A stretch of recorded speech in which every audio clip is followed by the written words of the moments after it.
For much of my teenage years, growing up in Queens, a lot of my time was spent listening to music.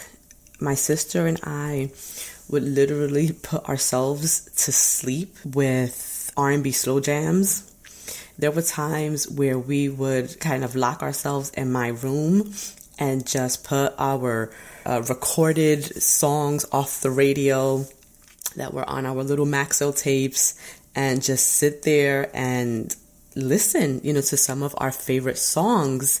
And a lot of who we were or who we became included almost like a soundtrack to our lives, which I think happens for many of us because we attach a lot of our experiences to whatever music we were into during that time. And for me, a lot of what I can channel back into some of the most critical times in my life are attached to music that was written and produced by R. Kelly. And so, considering the docu-series that just aired this past week on R. Kelly, on his past, on the allegations, on his marriage to Aaliyah, all of the things that have recently been brought back up into, into the media and into light, it was important for me to have a conversation about R. Kelly, about what our responsibility is as listeners of his music, as customers who have purchased his music in the past, and for me specifically now as a mom to two young girls. I have two nieces who are the age that we see a lot of his victims were, and how this shapes us. How do we move forward from this? What responsibility do we have in protecting not only the past victims, but the future victims and his existing victims? So this is going to be a very candid, transparent conversation this week's episode of the Empowerment Hour that I had with my family, and how it either has shaped our view about R. Kelly, how it's changed our view on R. Kelly, and how, if at all, we can separate the man from the art. So it's a very necessary conversation that I think we should all be having with our friends, with our families, because it's just horrific what this man has been able to get away with all of these years. So sit tight, and when I come back, I will be joined by my family, and we are going to be discussing surviving R. Kelly. You are tuned in to the Empowerment Hour podcast, your digital global classroom where individuals across all ages, backgrounds, and career levels tune in for guidance and motivation to live life on their own terms. It's where inspiring thought leaders, modern-day influencers, and social game changers come to discuss their own personal journeys and have real conversations about the journey to success. I am your host, Nancy Ruffin, and every week I bring you raw and unfiltered conversations about the obstacles we all encounter, the times we felt like giving up, and the things that keep us forging forward. It's where passion and purpose intersect. So if you're ready to start living on purpose, then you're in the right place. Let's get started.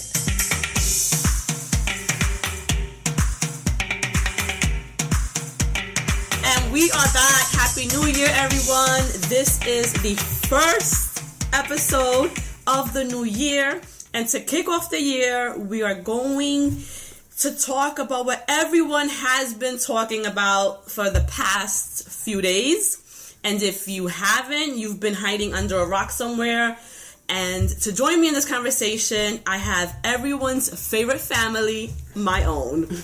We're talking about R. Kelly, guys. We're talking about the docu-series that just aired this past week on Lifetime. And what that means for us culturally, because he is a pop culture icon for many of us, like myself, my sister, my brother. We grew up on his music, and it was a huge staple and kind of soundtrack to our teenage years. And it's difficult having to now compartmentalize, the art and the man. And one of the things that we have been talking about amongst ourselves is, do we even have to?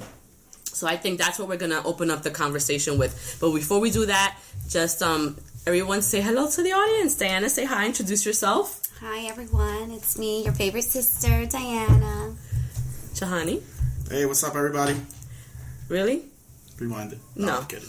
And then everyone's favorite daddy. She's taking me away from my folks. Dad here.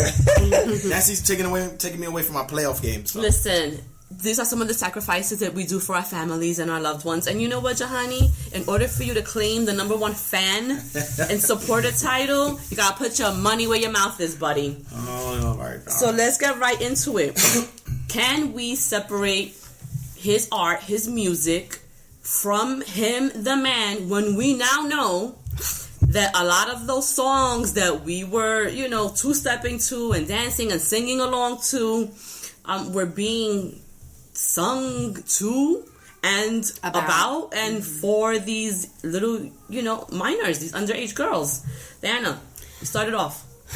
I mean, for me personally, I would love to say, I never want to hear any one of his songs. I mean, but just even watching the docu-series, you forget, how much music he had. And like you said earlier, it was like a soundtrack. It brings you back to a certain time and, certain memories that aren't necessarily, you don't have, this connection to the music that he's written in that negative way. A lot of people, had this kind of music for their wedding song. Could you imagine, one of his songs, like the Michael Jackson song, You Are Not Alone? Right. There were so many people who had that as their wedding song. What are you going to do now? You're, never going to listen to your wedding song? But apparently that... the other one, the church song one. I know that one was but wait a minute. Jam. I Believe I Can Fly. But wait, let's talk about that one that you said, the Michael Jackson song, that You Are Not Alone. He had written it for the girl. Was it the Spanish girl? Lisette Martinez, I think. Right. And so this is a young girl that was manipulated by him, that was also physically, mentally abused by him. And so when we know this, we know that that's the origin of that song. You're a mom to teenage girls. I mean, that's your daughters are the exact age of the girls that he was targeting. So how do you separate that? Right. As a mom. For me, it's I you know what? I think that because things have gotten so digital, you don't feel like you're really supporting an artist than when you used to have to go out and actually buy music. Right. But now I could just go on and I can put it in my search thing, and every stream counts, right? As money. But that's the part that I don't think that we, that you remember, because you're thinking well, I'm not supporting him with my dollars. I'm not going out and buying these albums again, But you're right. They do make money off of every stream and everything like that. So I guess that Johanny, this is from now a man's perspective. What do you feel? And as a dad to teenage girls that could have very easily been one of your daughters that we were watching. It wasn't easily gonna be any of my daughters, girl. Let's not get cray now. Well, I mean, we're gonna talk about that too. Yes, but I'm just saying, let's think about it. You guys, you don't know that. You know what I'm saying? At that time, you guys were 18, 17. Yeah. I mean, it could have been. Not R. Kelly per se. Right, exactly. But it wouldn't have been anybody, because not the way I raised you. Yeah, you know what, Ty? You're absolutely right. You weren't going to be in concerts or this or that unaccompanied. And it's funny. Where that could... You're right. Could come up. Because we were just talking about this the other day, and, one of those years, we went to the Puerto Rican Day Parade. I think I was already 18 or 19 or whatever. Yeah, you were, because we went to the parade. And that year, we ended up meeting Jodeci, and they were a huge R&B band, at that time, kind of on the level of R. Kelly. And of course, we grew up listening to their music. We were huge Jodeci fans. We met them. We gave them our number to our house where we lived with you, and they called. You gave them. I didn't give them. Whatever. Yes, I was boy crazy at that time. I was a good girl. Mm-hmm. But we gave them the number, and I remember it was JoJo, okay, that called because they wanted to hang out that evening. But it was a Sunday, and it was a school night, and we knew that there was no way in or hell that Daddy was gonna let anybody go out the house, right? To hang out. And so, you're absolutely right. It wouldn't have happened to us because our parents were very much present in our lives and what we were doing. You were on top of us. We weren't just going to be out. Where are you going? Who are you going to be with? It was, it's like I look at it two perspectives. Like, I never blame the girls because those girls, they were young, they were starstruck. They didn't know that going in as, oh my God, he's one of the biggest stars out there. He wasn't a bad looking guy. He was attractive, and these girls see this guy, and they had an opportunity. They being young, you don't think about it, right? And the thing is, he was also enticing them with promises of like fame. All right, I'm gonna give you a song. I'm gonna make you an artist. Right. So that to me, he's the predator, right? Right. 100%. But as a parent, if it was my daughter, I'd be livid. I want to do something, and I don't think it would happen in that situation because of the way we do our kids, but we take care of our kids. But with the music, his music was some of the best. When you look at all the R&B music out there, it's hard to separate. It's like I look at Michael Jackson. Fiesta's one of my favorites, because it's that party, upbeat type of music. You put that on any party. We played his song during the Christmas party that we had. Yes, right, we Step did. in the Name of Love. Like it's going through and you don't even realize you're dancing. Right. And that. Well, even in the special, they were talking right? They were talking about. They were like, that's like the song that they would play. That's like at a weddings. black anthem, basically, right? That like every and you start two-stepping. Yes. So it's kind of crazy. I think I could separate the music. Does he deserve to be in jail? Hell yeah, absolutely. You know what? Let's talk really quickly. But I can separate the music. What I would appreciate is this. I would appreciate to see him in jail and any of the proceeds that he makes on anything, kind of like that OJ situation. Yes, go back to the victims. Go back to the victims of sexual abuse. Right. Any victim. Directly or indirectly. Yes. But let's go back to the parents. Right? See, I think the parents deserve blame on that situation. Because where were the mothers of these girls? Where were the fathers of these girls? Let's talk about even the relatives. We saw Sparkle on there. Talking about she was the one that introduced her niece and her family to him. From the minute that you see your niece there hanging out by himself, you grab that kid and you take her out. But you know what? She was thinking about her career. That's what I felt like. She was thinking about her own self-interest, and she didn't care that something was going to happen to her niece. And then when all of a sudden everything happened, then she wants to be crying. Well, yeah, and I think that's why the family also separated from her in a sense too. That's just my feel for it. But that was crazy. Whoever is that kid's family, like they need to rot in hell. For me, I mean, you can't sit there. First of all, it wasn't only the aunt who identified her as being the one on the video. It was her coach, right? Who identified her. Coach. It was her best friend who identified her as being on the video. Right. And for whatever self-interest, I don't know if it was a payday, I don't know if it was because of the other uncle's career or what have you, but the simple fact that when you have your kid, when you can put a price on your kid, you don't deserve to be a parent. Right. Letty, talk from your perspective. You don't have to know all the details of the case, but let's just say you become privy to a videotape where you see one of your children engaged in sexual activity with a much older man, and in the video you're seeing him release his bodily fluids on this young girl, pretty much demeaning her in any way possible. She's 14 years old at that time. They take him to trial because he does get indicted, for pornography twice. Well, he got indicted. Child pornography charges. But wait, I want Daddy to answer. And they show this videotape in the courtroom. Everyone is privy to it. Her parents. Well, they don't show. They're not there. They had showed them the FBI or whoever. When the parents had seen the video, they said that was not their daughter. Even though the aunt said it was her. The coach said it was her. Her best friend said it was her. You as a parent, Well, I mean, this is part of the problem. People enable other people to do bad things. Mm-hmm. They look the other way when bad things are happening. They put their own interests ahead of their children. My particular grief with a lot of these artists today is that anything goes, with them or for them, and you guys still support them. And I'm of the opinion, right? No, let us support the good and wholesome guys that through the sweat equity become famous and have talent. Right. Not the guys that quote unquote were rehabilitated. No, a lot of these people are rehabilitated, but they never say they're rehabilitated. Okay? One guy says, okay, I was a drug dealer, but I got out. If you're gonna do it, get out quick. I mean, what kind of advice is that to young impressionable people? Right. That's what happens against a lot of these modern day artists.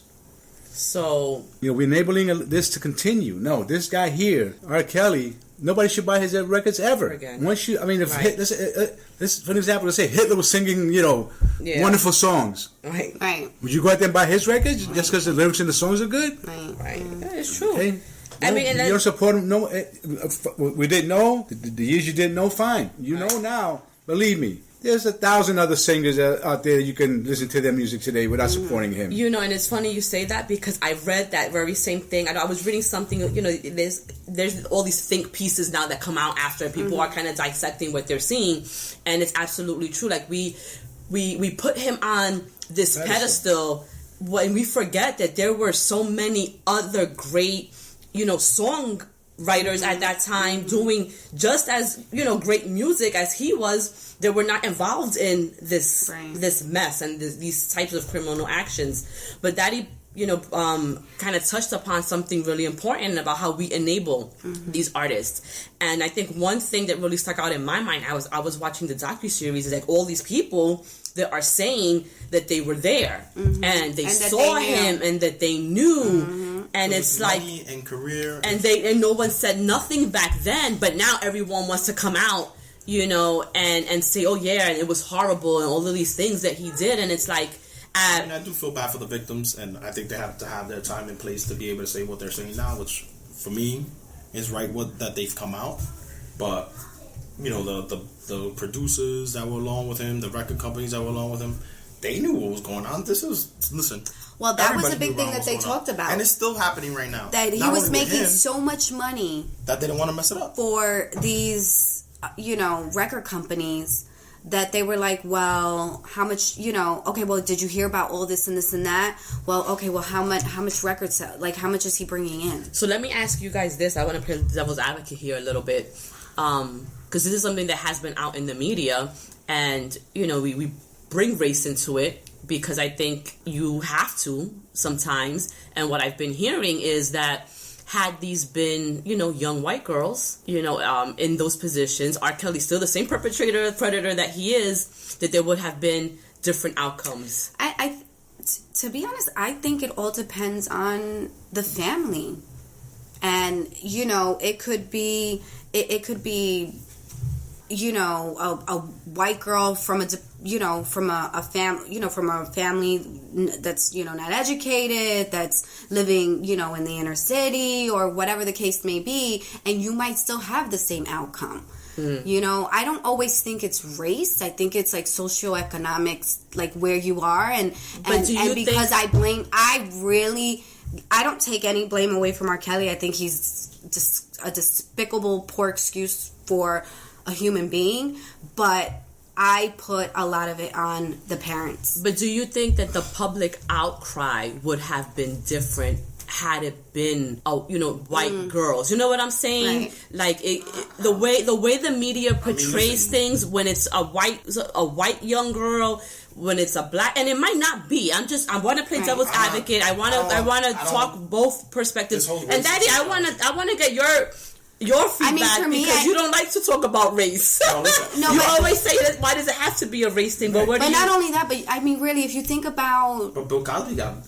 Yeah, I think those acts themselves are such that anybody. It don't matter the kid. It doesn't matter what race you are. Okay. Everybody has to, despise, think child molesters or child rapists, really, because that's what he is. And the guy there, that guy that ever goes to jail, he believe me, he will answer for both white and black inmates for something like that. You read about it every day. And at that time when he was going through it, he was getting crazy media attention. Yeah, but the thing is, people were still supporting him. I remember how many people supported Bill Cosby? But think about what? But you know what? Let me say this. Okay, because wait. Let me just say this, because I think for me it was easier to I don't know. This is probably the wrong way to say this, but when Bill Cosby was going through it, we had transcripts where he himself said he had drugged these women. You know what I'm saying? Like when he was doing depositions, like there were transcripts of him admitting to the stuff that he was doing to these women. R. Kelly has always he's on a videotape. Wait, I know it's on the videotape, but again, yes, he's on the videotape. It's him. I believe that it's him. What I'm saying is that he himself has always denied those accusations. And so a lot of people, tend to kind of close their eyes to those things. Like if you were a person like me who hadn't seen the videotape for themselves, it's easy almost to turn away from it. Nah. I'm just saying that at that time when those things were happening, people were still buying his music. He was still selling out concerts. People were still supporting him. And I feel like now that the docu-series is out, now we're seeing all these people rally against him. We're hearing the celebrities rally against him. I mean, hello? He's still the same person back then. It's just because and these people, some of these celebrities back then were collaborating with him. Yeah, but the thing is that the reason it's become so big now is because this TV show came out, right? And then now you got... Well, a couple of things have happened. I know that his ex-wife... Well, his ex-wife also had, came out with her story, and I think she wrote a book, I want to say. And so I think that kind of... All of that, has been sparking it, because it does seem like, why is it coming out now? And why is he still... why isn't he in jail? Right, yeah. Honestly, I mean, even they talked to one of the jurors, and the juror said he didn't relieve the girls. Right. The juror said that he didn't like the way the girls looked. Right. How they were dressed. And how they spoke. Well, that and goes back to the victim shaming type of thing. Exactly. So that right there is very indicative or very telling as to why a lot of these victims don't speak up. Right.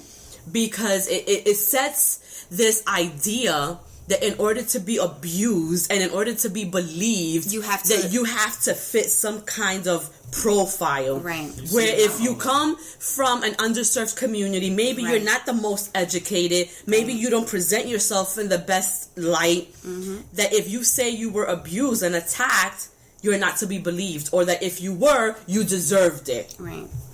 I also think too these jurors were probably looking at the fact that these girls were so long with him, which is kind of crazy. Well, the thing is that they were prisoners. Well, not only that, I believe that just to bring for the trial to come about took so long. It took 6 years. These girls were already so these adults. girls were a 14-year-old was now 20 years old. Right. So you're looking at a 20-year-old saying that this happened, but not realizing this was 6 years ago when she was a kid. So I think that there was a lot of maybe empathy that was lost there with the jurors, which is terrible because. When I hear those girls talking about it and what all the other things that they had to deal with, not only physical, but the mental abuse and being locked up and not having access to their family. Yeah, that's crazy. I mean, starved. That's kids. They were starved. That was their punishment. I mean, when you look at his wife and the way that she was treated, and this, by all accounts, was a successful woman. Right. She had a career. She was a dancer. She was going on tour with celebrities. She was one of his backup dancers. Okay, she gets involved with him, and he breaks her down to the point where she now doubts herself, right? Her self-esteem is shot. Right, she's suicidal. And then, he reels them in. He was charming, she said. He was breaking down the walls and becoming vulnerable with her and letting her, he confessed that he couldn't read and he couldn't write and he used to depend. And she was an older woman. And she was older. Exactly. She wasn't that much older. She was 19. No, but I'm saying, right. When they got together. But what I'm saying, a 14-year-old is so impressionable, or a 15-year-old, or 16-year-old. A 19-year-old is impressionable too. That's true. Which was even when they asked the question, do you like teenagers? I should have been flat out no. Right. Like, no. Like, but what do you mean by teenagers? Like, how old? He says, how old do you mean teenagers? Right there should have been like, that would have been my first clip when I was as a prosecutor. Bam. But that was after. That was interview happened after the trial. He was declared not guilty. When they raided his house in Florida, they found pictures of other girls naked and stuff like that. He was like, I have 19-year-old friends. Yeah, I have 18-year-old, 19-year-old friends. My thing is, and I don't know, wait a minute, I don't know, has the laws changed from then to now? Because even if you're just in possession of child pornography. Yeah, now they got stricter, I think. So, because then he would have gotten locked up just for you to have possession. The thing is, when he gotten locked up, that was what they locked him up for, child pornography. Because it was easier to convict him on that. Well, because with the sexual activity, you have to have like a date. You have to establish like the when it happened. And the fact that girl wasn't cooperating, right? So but I'm assuming none of the laws have gotten stricter, because I can't imagine at this day and age, the way the laws are, that you are in possession of any underage, person having sexual activity, and you're not convicted. Saying that they weren't supposed to. They didn't have a warrant to find that, and that's why they kicked that thing out. But you can't tell me they shouldn't. They should have seized his computers. I mean, whatever the cameras they had tapes. I mean, at that point, I think it's just so right. Yeah, those were like camcorder. Yeah, it was videos. Camcorder videos. It wasn't the digital age that we're in right CDs now. And stuff like that. And my thing is, when someone's that sick, like, do we believe that this stuff isn't still going on? He's definitely doing that. So I mean. Is there anyone looking into that? Did they ever ask Aaliyah's parents why they... Aaliyah's parents won't talk about it. And in fact, the mother came out with a statement. She's condemning the docu-series. She's saying that the people that put this docu-series together, pretty much they should go to hell. That why are they still judging up, her daughter's name and her legacy? Like, they don't want to have nothing to do with it. And I think that they're in denial. I think that they're denying it because they were also complicit in the stuff that happened with Aaliyah and R. Kelly. Because you gave a minor the ability to get married with a 30-year-old man. They didn't give her permission. The thing is, R. Kelly's manager was her uncle. R. Kelly's manager was Aaliyah's uncle. That's how she got introduced to R. Kelly. So again, here we see how the family dynamics and how you... almost like you said, you put a price on your kid, for her success too, because what they wanted was to help their daughter realize her dream, and almost is like at any means necessary, at any cost. That's crazy. I know I heard an interview with Dame Dash, and he was saying that he's like completely written off R. Kelly, and he even didn't put his name on the album that he did with Jay-Z. And Dame Dash was on everything that Rockefeller was, because he said that when he got with Aaliyah, she couldn't even talk about the abuse that she went through. That's how bad it was. So, and then, a perfect example, you have, Damon Dash coming forward and saying that, she couldn't talk about the abuse, and clearly that there was abuse that happened, because if he was abusing all these other women, Aaliyah was the one that he didn't? His own wife, the mother of his kids, was being abused. So, for the parents to condemn it, yeah, that's crazy. To condemn the docu-series, to have all these thoughts, when your daughter was like one of the victims. Because then it comes back to the parents. Because then it comes back to like, where were the parents? They completely sold her out. Exactly. For fame and fortune. Exactly. So they don't want to go back on that now. Right. Because then they'd be admitting to themselves that they were complicit. Because I will tell you right now, if that would have been one of us, and we underage, 15 years old, and we're married to a 27-year-old, Daddy and Mommy would be the first ones at the precinct talking about, this is statutory rape. Yep. My daughter is 15 years old. I did not give consent for the, that's what that would have right. That's what would have happened with us. Well, after he hit with a baseball bat. Well, yes, after he would have killed them, basically. But and the fact that Aaliyah's parents didn't do any of those things makes them complicit. That's what I think about. Like, if she would have, let's say they went to a concert and she comes home, I met this guy, this star, he's like 30 years old, one of the top stars, and like G-Eazy. He wants to take me out? Oh, he's crazy. Cute. Yeah, I take G-Eazy out of here. No? I don't care if he is or not. Listen, G-Eazy will get beat down. Right. No, but that's what it's like. Like, you go to a concert, There's morals. At a certain point, as a man, you gotta know what, like, I don't know, myself as a man, walking down the street, I don't see a 16-year-old be like, oh my gosh, she looks great. Like, that's crazy. Some men don't, though, and I think that's all. It's also cultural, though. It's like societal. that you see it all the time. How many times as young girls we would walk down the street and old men catcall? Yeah. Okay, I mean, it's part of a vicious cycle because they, unfortunately, to a lot of people, women are still seen as just objects, not as something to be respected, not as someone else's daughter, not as anything worthy of respect. Right, but you know, but and so that's why that still happens. So then it now becomes a problem of the individual making sure they're respected. Right. Yes. Okay. Yes. That's how you stop that going forward. Right. Right. Educate these young girls to have self-respect and self-worth, and no matter what happens, you don't need someone to protect you. No, you protect yourself. I'm going to protect myself. Yeah. Listen, I don't want my daughter with a kid her age. You know what I'm saying? To think about like an older man trying to. I don't know. I never understood that. I mean, so like as we move forward, I mean, this is just one. But the crazy part is, with all that said, he made great music. And that's the crazy part. Okay, and we went back to what my father said, that we should absolutely take it out of his pocket and he'll be done. But not supporting and even listening to it, because the thing is, as long as we continue to listen to his music, we are quote unquote still supporting him. Yeah, that's a fair point. Yeah. You know, and so the best way, like, he needs to be in jail. All of his music needs to be removed from anywhere, from streaming sites, that's up to the streaming agencies from radio. You know, but this is how. I know that a lot of stations won't put them on. But as a society, this Listen, is they how went we after start. The Christmas song, you know. Right? Yes. A They dropped Christmas that one song. in a They hurry. dropped that. But you still willing to to play this Predator's music for streams and for money or for whatever?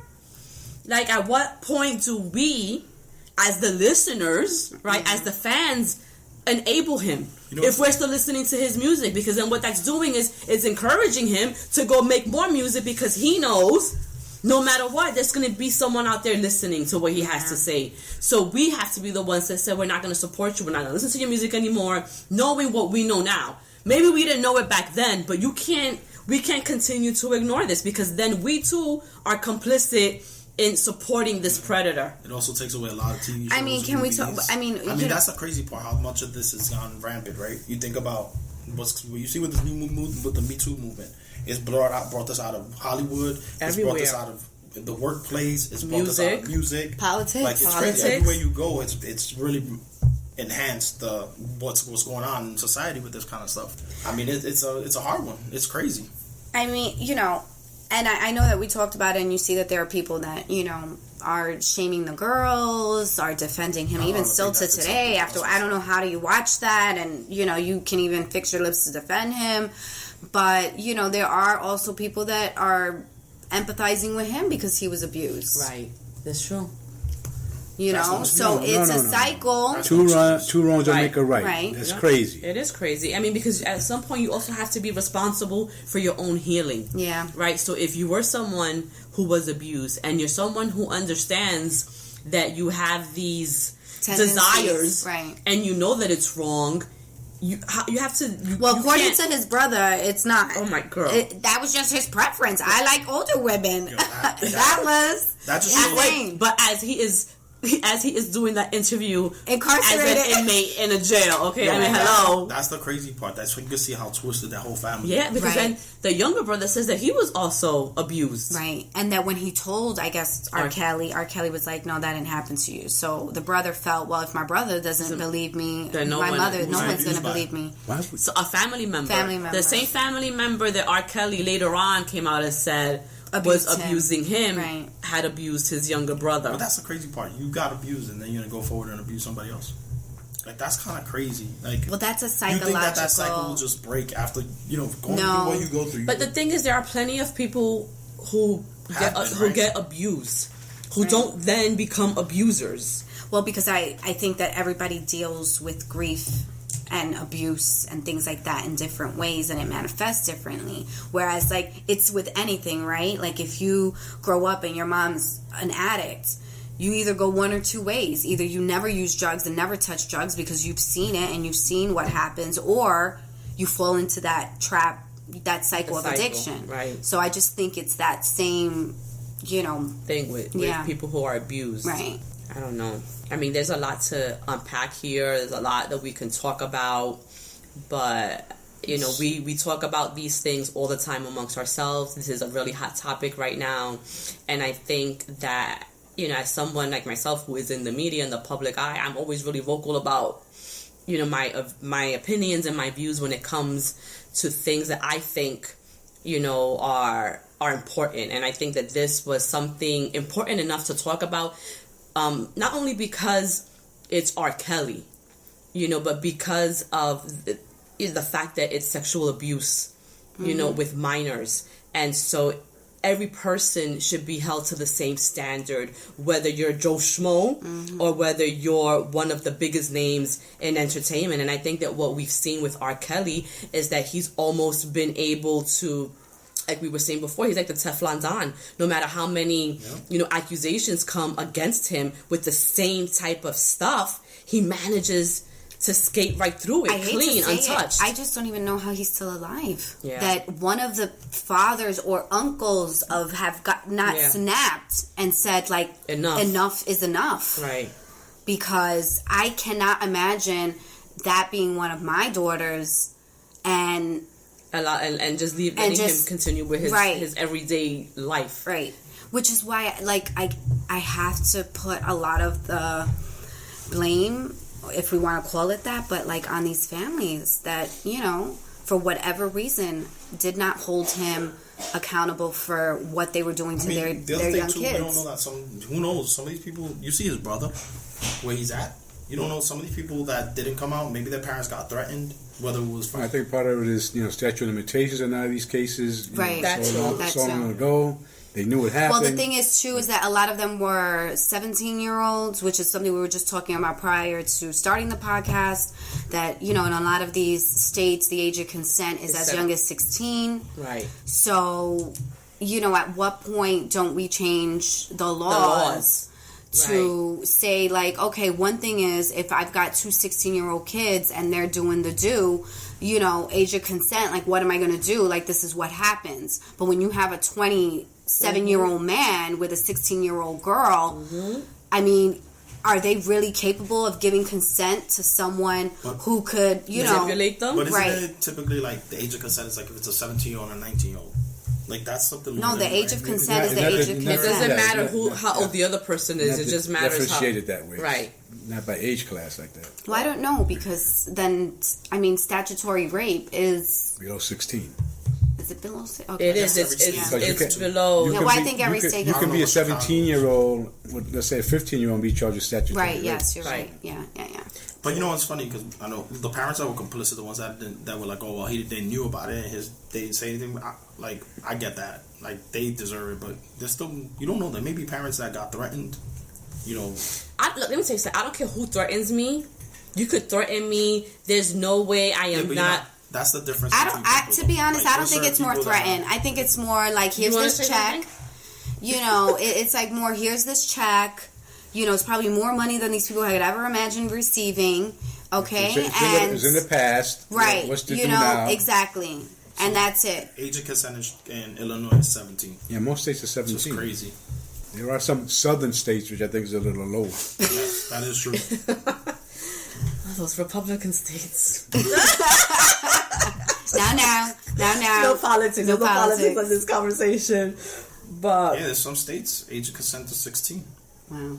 And you'll be surprised. There's a lot in like Midwest and I think in certain states, if you have the consent of the parents and the individuals want it, right, they can also get married at a younger age. Listen, I mean, and the crazy part, he's not like which the first I don't know. one this, right? How does that make it any less, you know, offensive than the you know, in the Far East where you can marry a 12 and 13-year-old? Right. In those cases, the parents are also. I guess the difference is that the parents, the person itself is not giving consent. Right. You're right. It's the parents are making the decision. The husband's going to consent, but in most cases the wife. And then female, that's also consent. Abuse too. And the thing is, we in America, we want to police everybody, right, and we want to hold every nation, right, to the standards and the laws that we have here. Not understand, you know, when you talk about the Middle East. and countries, like India, where they have these arranged marriages, and it's part of their culture. Right. But here, we frown upon, it's against the law. Again, it's called rape, and these young girls are not consenting to any of this.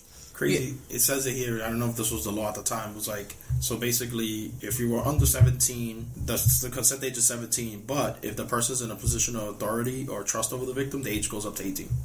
Oh, wow. 1 extra year. So if it's the coach or teacher, they got to wait till they're 18. I mean, that's insane to me. That's insane Nancy, to the me. problem so what you're saying is those things are allowed in other countries. But we should not allow that in this country. No. What I'm saying, no. Because if you want, because if you have that persuasion and you want to do those things, and you know what, you have to get out of the country. Right. Go get married in your home country. Mm-hmm. And if you bring back 2-3 wives with you, or 12-year-old wife, well, now you're legally married someplace else. We have to recognize it. No way, absolutely. Not 2 or 3 wives. I don't think we even recognize 2 or 3 wives. Even a 12 or 13-year-old wife. No, but I know. That's why they sick individuals. See, but this is I don't even know how how that would apply when we think about the laws of our country. Even if you're married, you have to recognize it, I think. Elsewhere, and you come here with a marriage certificate, but your wife, let's say this, your wife is 12 years old, you're a 35-year-old man, let's just say. I don't know that's crazy. And then if somebody, because everyone's an advocate here, we activists here, and you gain the knowledge that this young girl is married to this 35-year-old, we get in people's business. Right? And so someone is going to say something, you bring charges up to this, how here legally, how does that even hold up? Sorry, do we get to prosecute then if it's also the young girl says she don't want to be married, that she was forced in her country to do so, and she it becomes now this bigger thing. And I know that we've kind of veered off the topic of R. Kelly. Apparently his music's numbers have spiked since the documentary has gone out. And that's a big problem. Yeah. Well, because people are now they're talking about the songs, and these girls are saying, well, he wrote this song for me. Oh, so people going back and listening about me. So people are like, oh, let me hear that song again. Wait, oh yeah, Aaliyah, I never even thought of it like that. What was the song? AJ Nothing But a Number. AJ Nothing But a Number. And she was singing to him, apparently. Yes. To an older man talking about go for yours, right. Make your move, AJ Nothing But a Number. Right. So people are like, oh, let me hear all the words to that song, because the docu-series only. I may have to change my opinion. Then I think Dan's right. I can't support it. Because now that's going to incentivize some other young up and coming artists to do this. Yeah, they're doing the same thing. Well, this guy did it, and he got even more famous for it. Right. So, yeah, it's crazy, man. So again, it's up to individuals coming up now. Well, I think at this point it's the community, it's the listeners, it's all of us. It's the radio executives, it's the record companies that really need to take a stance and look the same way. But listen, the same way they booted out Harvey Weinstein. Yeah, I was just gonna say that. Okay, right, it's the same way that we have when it comes to the music industry, that they have to stick together and say, you know what, we have a code of ethics. There's a standard that we live by. And he just don't cut it. Right. Listen, and we're not going to promote him. We're not going to air his music. We're not. That's it. He needs to be X'd out. And that's when his world will start to crumble. Right. And because there won't be any checks. I'm being a hypocrite because right now, I'm a great film watcher, and I see all these films with Harvey Weinstein Company. Right. I'm not turning them off. Exactly. That's what I'm saying. They were great movies. So I'm not being a hypocrite in my own mind. Even because there are too many. I mean, not only that, but and then when you hear about what he did to Salma Hayek when she came out. Right. And talked about the abuse that she, experienced. Yeah. And this is when I look at Salma Hayek, I don't see a weak woman. No. You know what I'm saying? She's not. She's a strong, she's very feisty, powerful woman. And to see that she was put in that situation and that it took her so long to come out and speak out about it. But she had to develop, I guess, but mentally and emotionally to get to the point where she is now. But to compare apples to apples, I don't know if it's an apples to apples comparison with the Harvey Weinstein because right, he's the umbrella, and then you have these great movies. with great artists, with people who are good people, right. you know, actors and actresses and production people that, you know, it took to make that movie. It wasn't just him. It wasn't just him. Whereas R. Kelly, it is just him. Right. So we could stop supporting. With that point, which surprises me more, right? Because Weinstein got the boot. They pulled the Bill Cosby. Right, the Cosby they pulled the Cosby show. News anchors that are getting kicked off, losing their shows. But it's interesting that the music industry, specifically hip hop and R&B, have not done the same thing. Okay, but I mean, look at Roseanne. Right. Okay. But wait. Okay, you're right. But let's talk about music for a second. We were talking about it a little while ago. Let's talk about the Elvises. When he married Priscilla Presley, she was underage. Right, and he still got support, and people still love Elvis to this day. Did we know that she didn't want to get married, and the parents they were together, and the parents ended up consenting. Right, so that's it. So I think that's a different scenario. Then. But the thing is, we don't know either if Aaliyah's parents consented to her marriage with R. Kelly. The thing is this: how about Buddy Holly? He married his cousin, and she was like 12. You know what I think it is though too, and we don't see the same outrage. I think because specifically for Elvis, Priscilla Presley was his wife. They had a life together. They had children.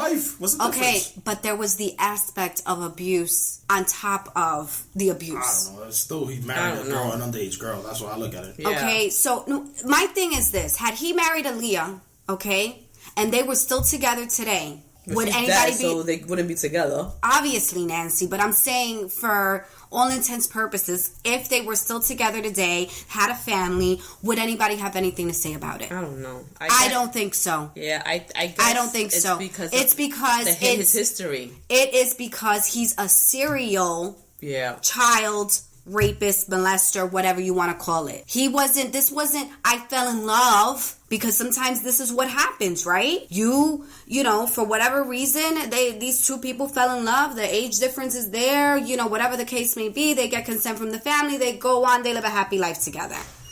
This is a sick man. Like, I can't see us comparing. He's going from one little girl to another. He's hanging out at the high school. And it was Jerry Lee Lewis, not Buddy Holly. Right. You know, he was at the high school. It wasn't Jerry Lewis. Jerry Lee Lewis. Oh, Jerry Lee Lewis. Yes. He was at the high school looking for little girls. Yeah. That he's a predator. You know, this isn't a guy who fell in love with a young girl. I don't know. But I mean, not to excuse that either. I mean, I'm not excusing the Elvises and the marrying your cousin and doing the whole thing. But I think that with R. Kelly, there's another element to it. My thing is, though, like, why isn't the music industry, kind of excommunicating these people when we know that this is what they're doing? And especially now, as we have, a whole new, string or crop of artists coming up, right? And we hear, I mean, there's the music industry, especially hip-hop and R&B, is very misogynistic. We haven't grown from that yet, you know what I'm saying? We still hear these rappers, talking about, women as sex objects. And I think, and even now, women are embracing their sexuality and are almost in competition, with the men, and trying to flip the scripts. And, how do they, the music industry as an industry, put a stop to some of this? The reason why they don't do it is because there's a lot of them doing it. Still doing it. Yes, that's right. So this isn't the isolated case. So it's a money thing. They're not going to attack everybody that they know is involved with this kind of activity. Elvis Presley was 24 and Priscilla was 14. Wow.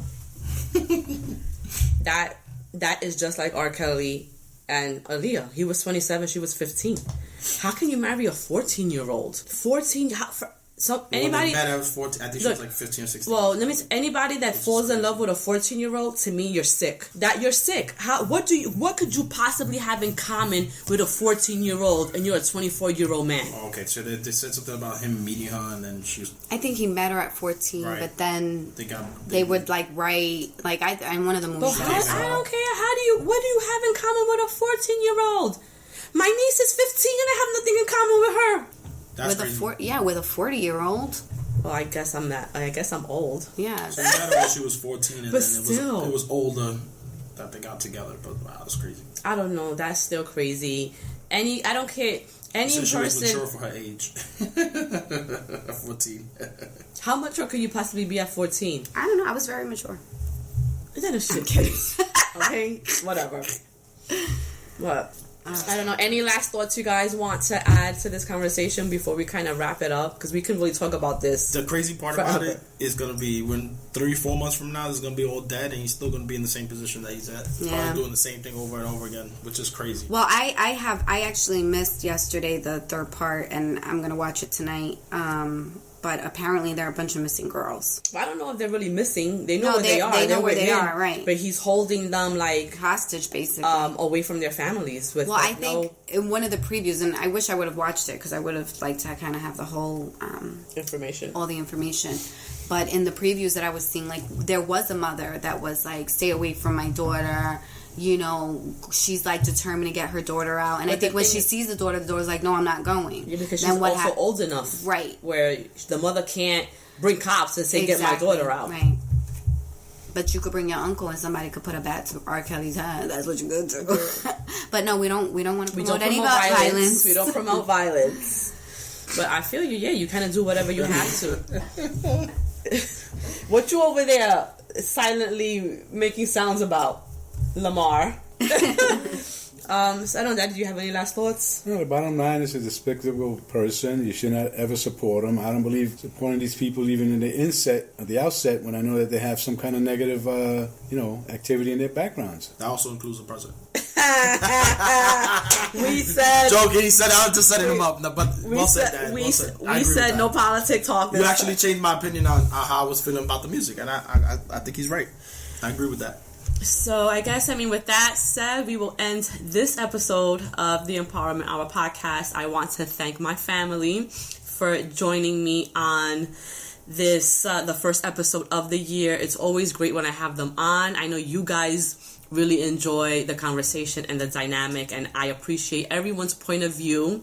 Many times we agree and many times we disagree, and I think that it's healthy for all families to kind of engage in these types of conversations.